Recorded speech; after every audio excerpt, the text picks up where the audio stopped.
so much you may even get tired of winning. Are you expecting a recession this year? I hate to predict things like that. There is a period of transition. It takes a little time. Welcome to Is It Bad for the Economy, the podcast where we interrogate whether Trump is helping the economy, hurting, or just blowing hot air. My name is Kobi Tirey, and I'm a Democratic media consultant trying to figure out how the Democrats can finally get some credit for consistently outperforming the Republicans on the economy for over 30 years. And here to give us an objective and expert opinion on whether Trump's wrong, I'm wrong, or we're both wrong is my good friend, Banker Bill. As the Epstein story rages, the Fed is experiencing an all-out assault from the Trump administration on two fronts. The first is the begging and bullying for lower rates that we've come to expect from the Trump administration. The second front is both far more nefarious and, unfortunately, way more boring. The nefarious part? Donald Trump is trying to frame Jerome Powell so he can fire him. The boring backstory? The Fed is renovating two of its buildings and the renovations are expensive, $2.5 billion. That sounds like something somebody should definitely look into. But it also sounds boring. So are you actually going to look into it yourself with everything else that's going on in the news, let alone your personal life? Probably not. And that gap between a headline that's worthy of your attention and a small research project that frankly isn't, that's where Trump and his clown car of bad faith bobbleheads managed to plant the spores that are rotting out our nation from the inside. But you're not just an average American. You're an Is It Bad for the Economy listener. So here's why the Fed's renovation is good and fine and we should all worry about something else. First, and I cannot stress this enough, the $2.5 billion is not federal taxpayer money. The Fed is self-funded, largely from the interest of investments they hold, and it's paying for the renovations.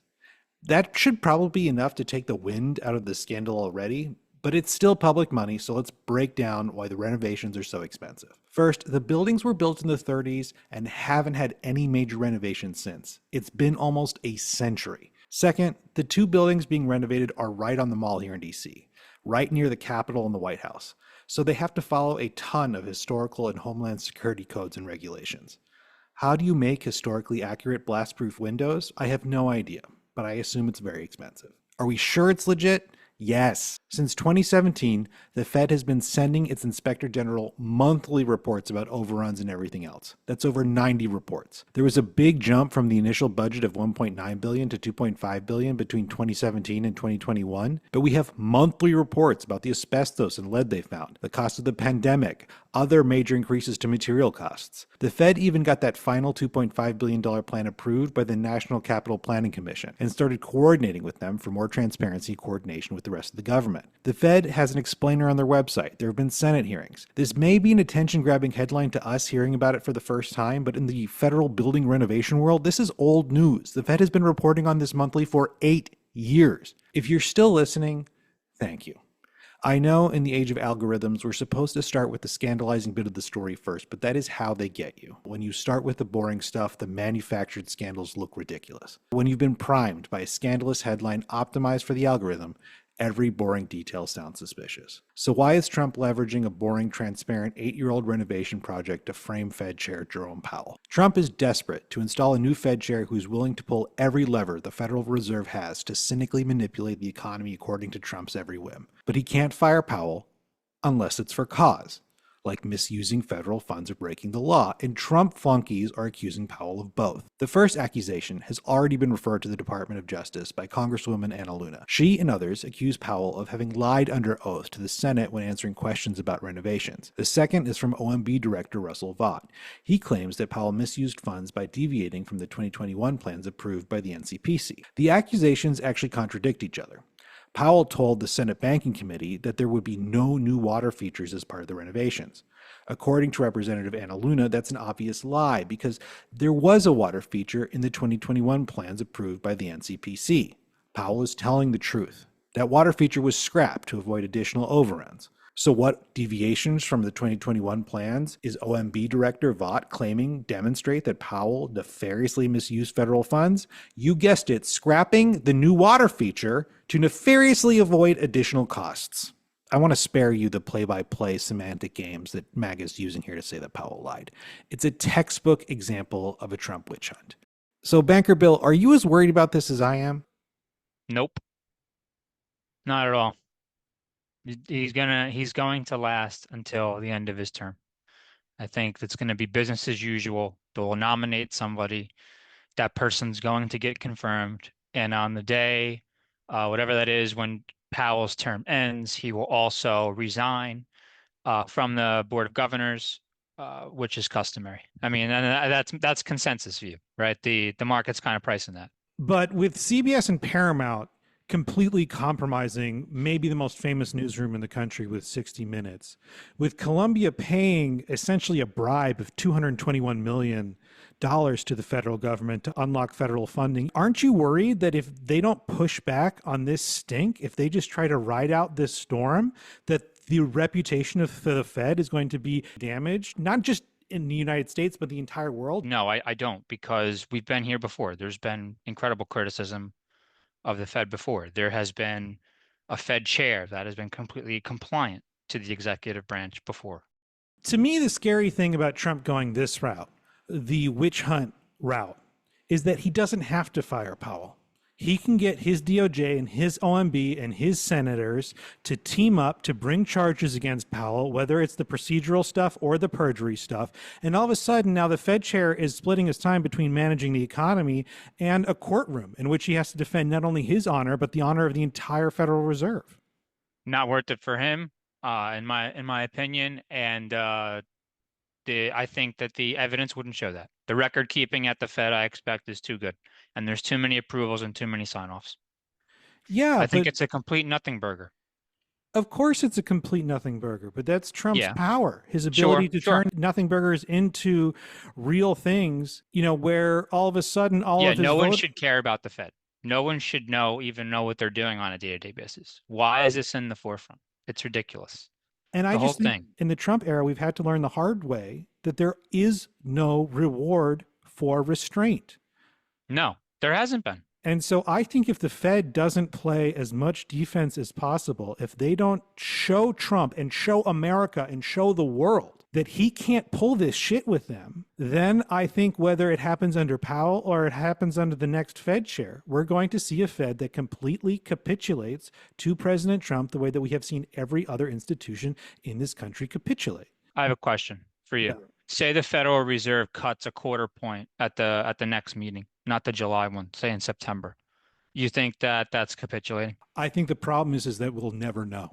I would say it's not, and that Trump will take it as it is and will market it as it is. I think that's part of the setup for this. But it'll be a plausible argument. And the market will never be able to know with confidence why that decision was made. Right. That is true. And that, yes, agreed. And when you're referring it back to confidence, that's why, from my perspective, we've been range bound on these interest rates for the last few years. But I mean, let me ask it this way.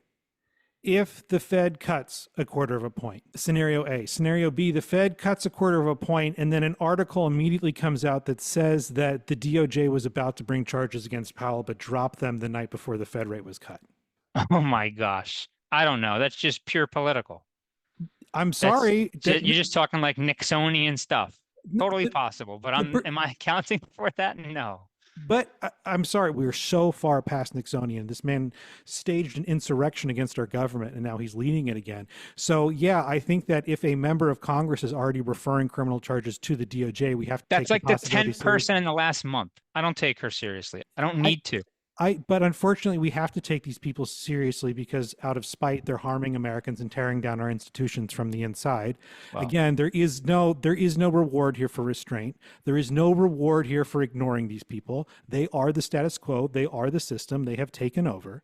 And I think we absolutely have to consider the possibility that the DOJ announces that they were going to bring charges against him, but then drop them. But the question I want to ask you is, how does the market react to that? Do they react the same way because at the end of the day, the rates were dropped and the charges weren't brought? Or do you think we'd see a difference in the market reaction? I don't know. I mean, probably not good.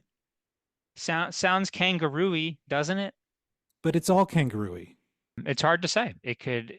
I couldn't commit one way or the other. I would shade to a negative reaction, especially for the bond market. I guess ultimately the question I'm asking, what if Powell does everything right and Trump still manages to besmirch the Fed? Well, Look, I think in the immediate term, he probably already has. Again, it's happened before. It's rare. It doesn't happen frequently, but it's happened before. It happened You in the know, 80s. It hasn't happened under Trump. no, it hasn't. Happened in the 70s too. Happened in the 50s. If the chair does fill out, right, end his term and then resign as business as usual, and Trump has his appointee, whomever that is, I think that is another thing that you would call a taco moment. I mean, the president's going to get a new Fed chair sometime between now and May, and every day it's ticking down. So I don't think it's that big of a deal. I think what you started with as it being a distraction is exactly that. And when there was really nothing there and it wasn't sticking by attacking the interest rates alone, it became now, about the building and operations and, grasping at straws. But they were grasping at straws with the 60 Minutes interview. They paid Trump millions of dollars Yep. for a completely ethical interview because Trump Yeah. didn't like it. Yeah. Basically a payoff. We're seeing $100 million bribes, a complete breakdown of the media, a complete breakdown of our justice system. No convictions, No just even indictments. no No criminal complaints. nothing. No grand juries. So I do think that President Trump has the ability to use this renovation issue to make it so that 6 months from now, every single time the Fed does something, we're going, okay, who paid him off this time? Oh, okay, who gave him a call this time? Well, Okay, yeah, who- okay, fine. But at that point, if that's the case, it's really you just have a pliant Fed chair. No, but that's the thing. This isn't binary. We're not going to see good Fed chair, bad Fed chair. We're going to see something much stupider Yeah. creep in Yeah. between, and it's just going to get a little worse every single day. We need to be more aggressive on pushing back on this, or it's just going to be that every single day the Fed loses just a little bit more confidence, a little bit more strength, and 2 years from now, we go, well, what happened? Why didn't anybody do anything about the Fed? Well, it's because we all convinced ourselves that this renovation thing was complete nonsense, because it is complete nonsense. But it doesn't matter because all the people who are only half paying attention think it sounds credible, because why on God's earth would you spend that much money, regardless of what Trump says about what federal buildings should look like and how much marble should be involved in that in the first place? We're all going to go, well, why didn't they stand up to them about that? Just like they said, why didn't Paramount and CBS stand up about the 60 Minutes thing? Why didn't Harvard stand up more? Why didn't we stand up about the insurrection more? Why didn't we stand up about this, that, and the other more? This is the time to stand up and not to take this lying down. I don't think the chair is taking this lightly or taking it lying down. I think the Federal Reserve is defending itself. I agree that, the half understanding of it, these are complex issues and situations. And because of that, the complexity therein can be capitalized upon. Most people aren't comfortable with complexity. So you boil it down to a couple headlines or sound bites that look bad. You referred to the total cost, right? Just the sheer number, whatever it is. It's easy to sway political opinion one way or the other. And so what's the Fed to do? They do what they always do. They put out the press release, they issue the data, they take questions. And that's not good enough. Well, I think that's what you're going to see out of them. I don't think you're going to get much more. What I would say is inflation remains well above our 2% target. Tariffs may create a one-time further increase in prices. The federal government is running $2 trillion deficits with no credible path to reducing that deficit. Inflation expectations and asset prices are rising. Stock market, gold, Bitcoin, all-time highs. Under that backdrop, further economic stimulus by way of lowering interest rates is not required. The Fed remains committed to achieving low and predictable inflation and low employment. Until That's May. it. Right. Because in May, if I say this, I'm definitely out. I might be out tomorrow. So, I mean, that's what I would say, but the Fed's not going to say it. I think that's what they are saying, though, through their actions. You could make an argument that rates low, the federal funds rate is not high enough right now because inflation remains above target and asset prices are so high that you actually need to break something like Volcker did in the 80s. As we alluded to, there's probably going to be a new Fed chair unless Powell and Trump have some sort of epic kumbaya moment between now and then. And I want to take some time to talk about some of the candidates. Last week, Banker Bill, you sent me a report by Chris Waller, who's still a member of the Board of Governors, saying that he was ready. He wanted to cut rates 1/4 of a point. I immediately accused Waller of signaling to Trump that he's willing to play ball, he's willing to do whatever Trump wants, he's willing to cut rates, and so he was trying to get that job. You were saying, though, that the other two ones, Kevin Warsh and Kevin Hassett, are the ones we really need to worry about. Let's start off with Chris Waller. He did say, I think it was on Bloomberg last week, that if he were asked, he would take the job, but he hasn't been asked. He's a current Fed governor, kind of academic type. He was a Trump appointee, regarded as one of those who is always putting data behind his numbers, backing up his positions with specific data points. Has been, I suppose, a little bit more dovish recently, so wants to cut rates, and is definitely a person who's all about you got to the Federal Reserve has to be independent. Definitely someone that I think the market Senate would trust, seen as less partisan, not as partisan. He's not aggressively pro-Trump. So for all those reasons, he's probably not going to be it. So then Kevin Warsh and Kevin Hassett are the ones we should be a little bit more worried about. I think one is a former member of the Fed board, and then Hassett is Trump's National Economic Council director.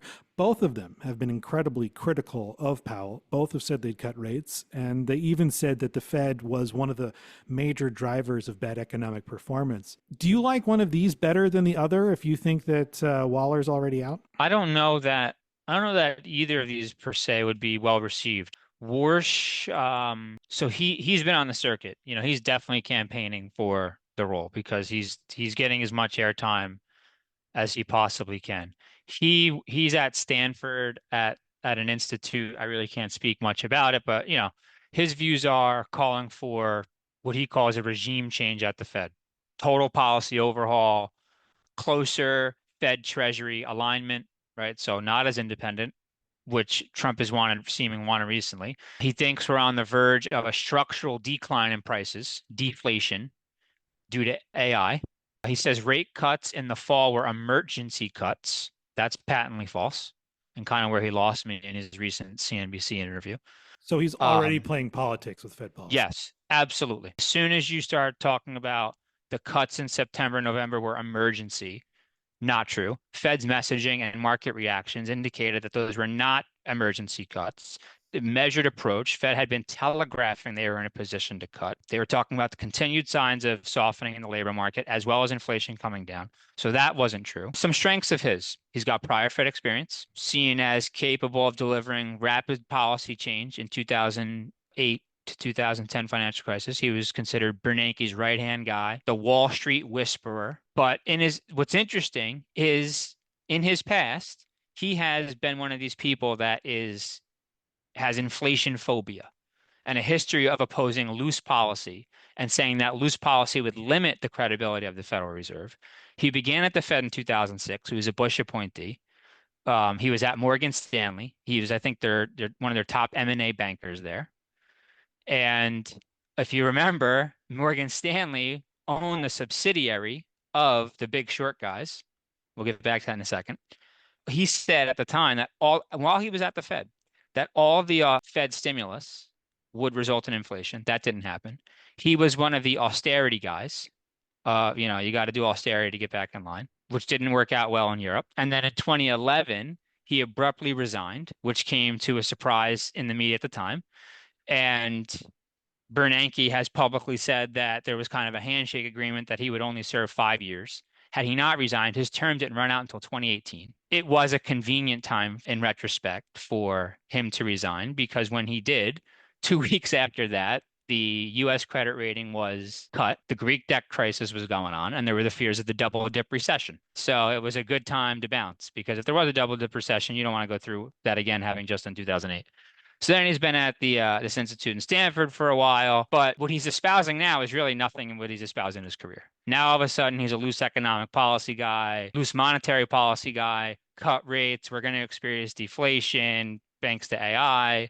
Don't worry about deficits, so to speak. We need to work closer to issue a schedule with the Treasury to give the market confidence on spending, yada, yada. So he has suddenly, over the last couple years, changed his tune. And I actually found a presser from 2019 where the President Trump, the president at the time, in a news conference, laments that he should have picked Warsh for the job over Powell but that Warsh wasn't forward enough about wanting the job. And so in that lens, you may see all this public speaking clearance circuit now, him speaking anywhere he can get on as signaling, hey, I really want it. So whereas Chris Waller is showing willingness to take one little step towards Trump, Warsh is completely politicizing the Fed, and he has demonstrated that he has already completely 100% flip-flopped on all of his core values as an economist. I think that's a fair representation based on what I've researched on Warsh, or Kevin Warsh over the last week. So then the other one's Kevin Hassett, who's Trump's current National Economic Council director. Is he any better or is he even worse? Yeah, so a little background on Kevin Hassett. He's a loyal Trump advisor. He's criticized the Fed as the partisan choice. He's probably the person closest to the president right now, and is probably, I guess, is the mouthpiece for the president really on these matters before Trump started speaking out more on them himself. So very close Trump ally, but also seen as highly partisan, and would not be an independent person who would do things that would be in the best interest of long-term stable prices, inflation, low inflation, and low employment. So he's not been on the Fed board, right?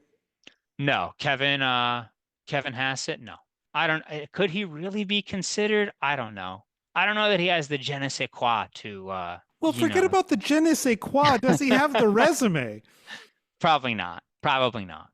He's I believe he's been an economist. Yeah, he's been a professor, and he's just been on kind of like the academic circuit, floating around politics, but not never with the Federal Reserve.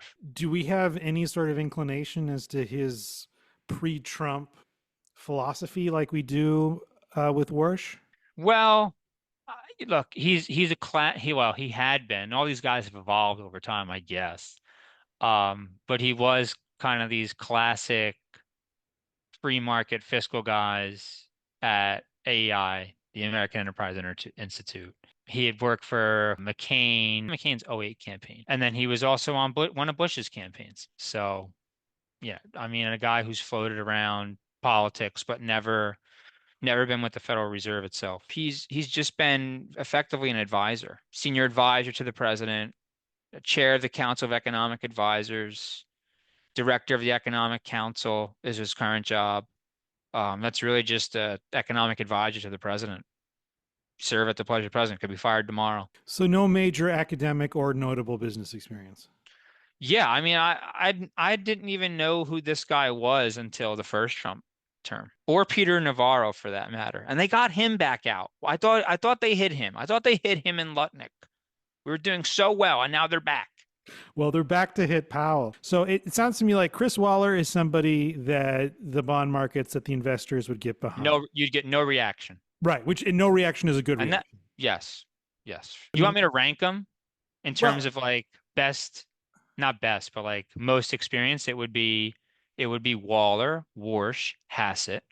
Closest to Trump, Hassett, Warsh, Waller. And is Warsh closer to Waller or closer to Hassett? Well, Warsh is now, based on the research, probably closer to Hassett. Sure. Yeah.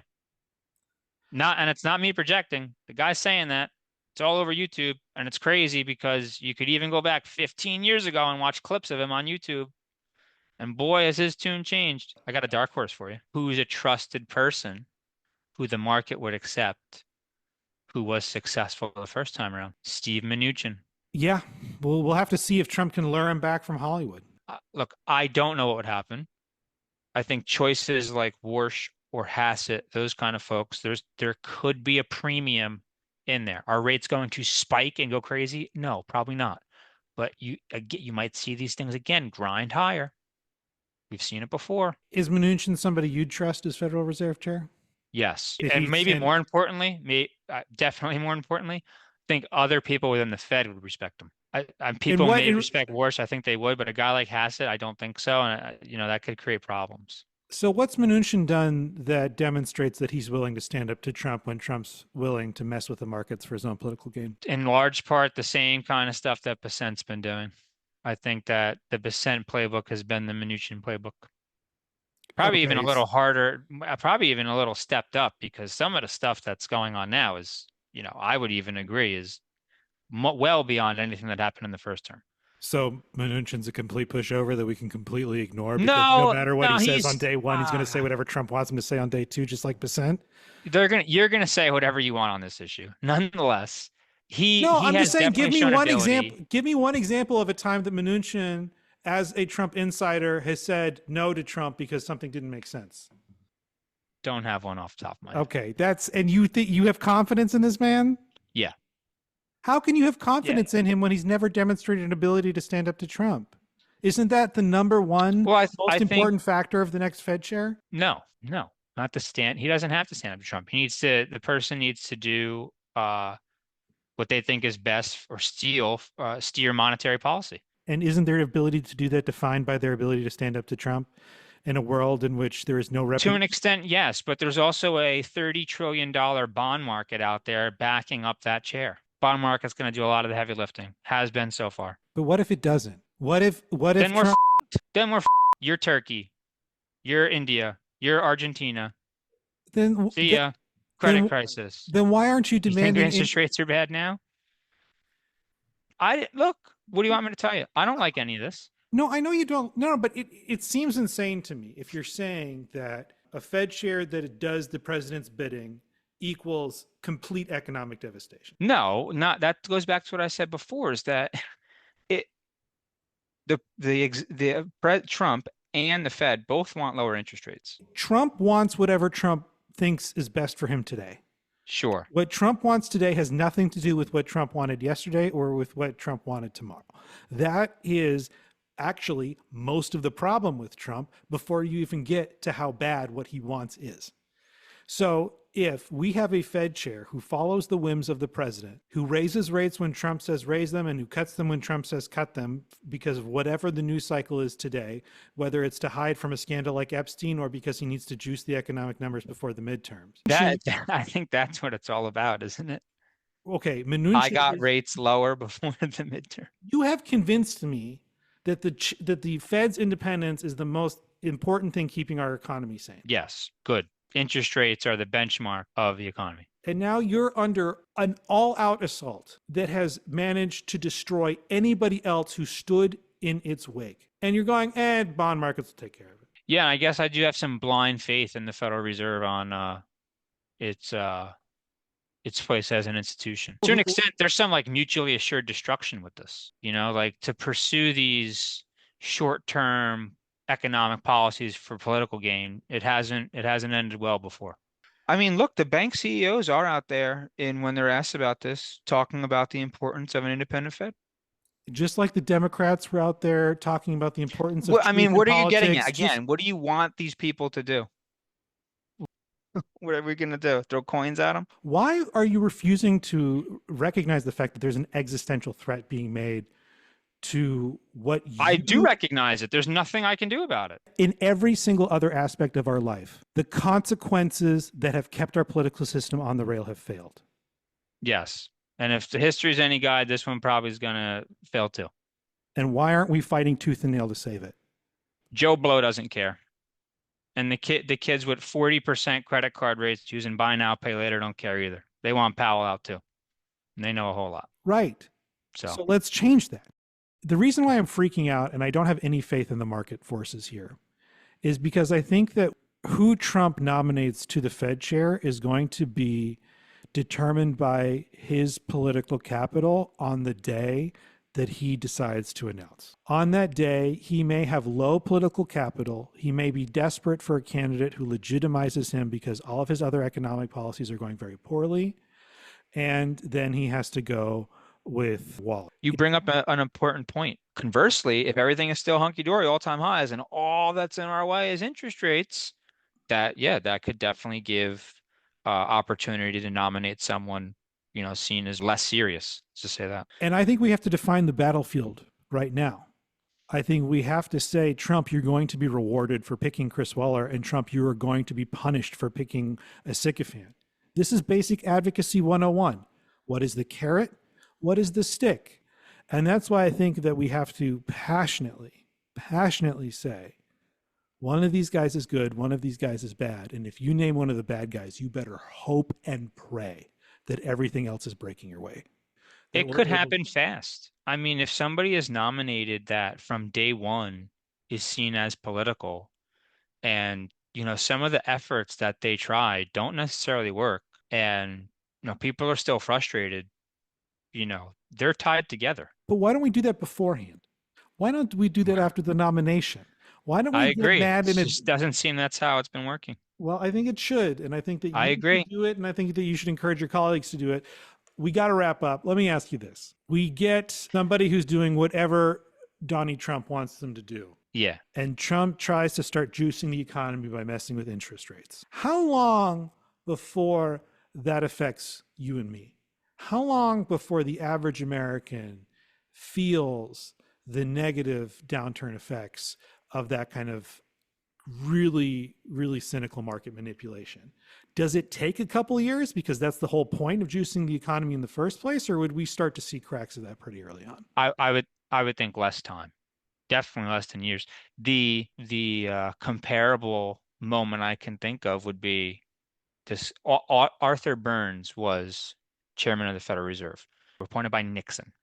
He is pretty widely considered the worst Federal Reserve chair of all time out of the 17 or 18 Fed chairs that have been there. Much of what you see Trump doing today is what Nixon did to Burns back then. Burns initially resisted political influence. Nixon's people started putting negative press out on Burns, fed it to the media reported it. Inflation had been rising at the time due to prior political decisions. The Korean War, the Vietnam War, 1960s Great Society spending. Ding, ding, ding. You ever hear that before? War spending and domestic societal spending leading to higher deficits. Isn't that kind of what we're experiencing now? Anyway, lack of fiscal constraint caught up with us, just like it is now in some ways. Burns became a whipping boy for Nixon. Inflation rose from 6% at the time of Burns's appointment to 12% by Holy shit. 1974 in the wake of the oil embargo. Yeah, man, we've been here before. From 1970 to 1978, when Burns was the Federal Reserve chairman, I shouldn't laugh. Yeah, I feel a Inflation, lot more justified in freaking yeah, out now. inflation averaged 9% per year. Per year. Nixon put in these price controls. They closed the gold window. They had other soft measures. They all failed. And I think, you drawing this out of me shows that, again, enacting economic policy for political gain does not end well for citizens or politicians who took the risk. And if Trump's thinking he's going to be different this time, I think we're in for some trouble. So, in the Nixon example, the way in which the mismatch between what the Fed was doing and what the economy was mandating, that manifested in terms of high inflation. Is there a sort of flip side scenario where they increase rates too much, or are we not worried about that because why would Trump ever want to increase rates? That's the fear. If you're raising rates, the fear is you can raise rates right into a recession. Some people have been making that argument and using rising unemployment and rising jobless claims as evidence to do that. And while I agree the trends for unemployment are not good, that we are still coming off of historical lows. We're not even near a recession condition. So if the federal funds rate right now is at 4.33 and the economy sneezes, you can cut 200 basis points and go down to 2%. And he's calling for, these cuts. It doesn't make sense. Well, and that's the problem. Yeah. Is that I guess it really ain't it. Ain't it the truth? We still are coming from a place of strength, even if we have cooled off from the glory days of the Biden administration. So I understand that there's a cushion here, but it's one thing if we did our best and we have an economic downturn. That happens. It's another thing when we use cautious optimism as a way of becoming numb to the fact that the way in which we're supposed to be making decisions is going out the window. And I think that if we want to prevent an objectively bad outcome later, we have to defend our decision-making matrices now. And that's why I want to freak out now as opposed to freaking out, a year from now when the new Fed chair has had a chance to actually do some damage. Sure. There's plenty of media types that were calling during the Silicon Valley banking issue and the short term, I wouldn't even call it a crisis there because they buttoned it up so quickly.